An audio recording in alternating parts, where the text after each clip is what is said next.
Oh, Meron po kayo dun sa Tondo. meron.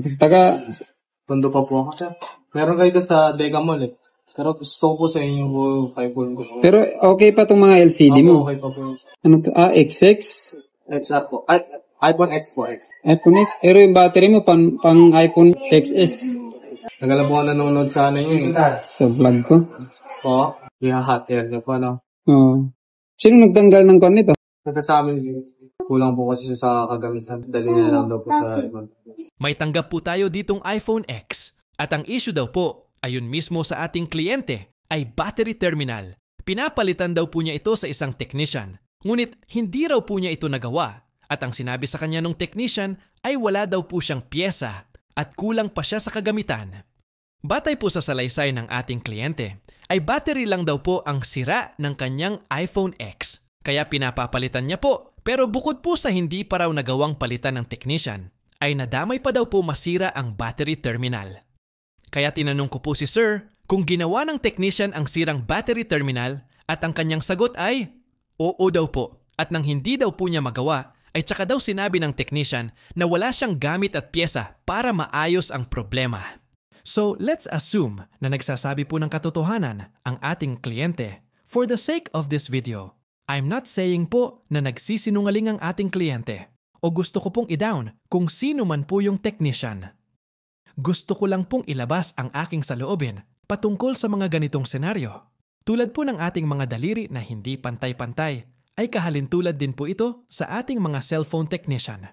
Hindi rin po tayo pantay-pantay, may kaya po tayo na hindi kaya ng iba at may kaya naman po ang iba na hindi rin naman po natin kakayanin. What I'm trying to point out po ay kung hindi naman po natin kayang gawin at wala rin naman po pala tayong pyesa, ay huwag na lang po natin sanang galawin dahil lumalabas lang po na pinagpapraktisan lang po natin ang ating ginagawa. Alam naman po natin na hindi natin yan kaya lalo na't wala rin naman po pala tayong pamalit na pyesa. Kaya mas makakabuti po na ipaubaya na lang po natin sa ibang technician ang trabaho. By the way po, back to our main topic naman po tayo. Dito po ay ikinakabit ko na po ang bagong battery terminal. Pagkatapos po nating i-make sure na lahat ng connections ng battery terminal ay nalagyan po natin ng linya. Kung makikita nyo naman po na yung status ng lapagan sa battery terminal ay ang daming gasgas at kapag hindi po natin yung tinapalan ng UV solder mask ay posibleng maging dahilan ng pag-short to ground ng motherboard.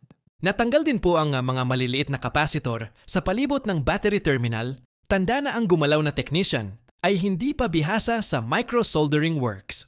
Kaya, imbes na simpleng trabaho lang sana, ay naging kalbaryo ko pa ang proseso. At nang itest ko na po ang resulta ng ating ginawa, ay lumabas na always 0% ang battery percentage. At nang silipin ko ang connector sa battery, ay nakita ko na nasira na rin pala ito. Sinubukan ko namang palitan, pero unfortunately, ay hindi pa rin umayos ang problema. Kaya inabisuhan ko na lang ang aking kliyente nang bumili na lang ng battery na angkop sa model ng kanyang iPhone. Dahil kung ma-remember po natin na para sa iPhone XS ang nabili niyang battery, samantalang ang modelo ng kanyang cellphone ay iPhone X. Hindi ko man po naayos ng 100% ang ipinagawa ni Sir sa akin dahil sa kawalan ng battery ng iPhone X ay tiwala naman po ako na nagawa ko ang aking trabaho. Dahil ibinigay ko naman po ang aking best sa abot ng aking kinaya. Hanggang dito na lang po muna ang ating video at naway napulutan po ninyo ito ng kahit konting kaalaman. Ako nga po pala ang inyong lingkod, Yuritech at your service.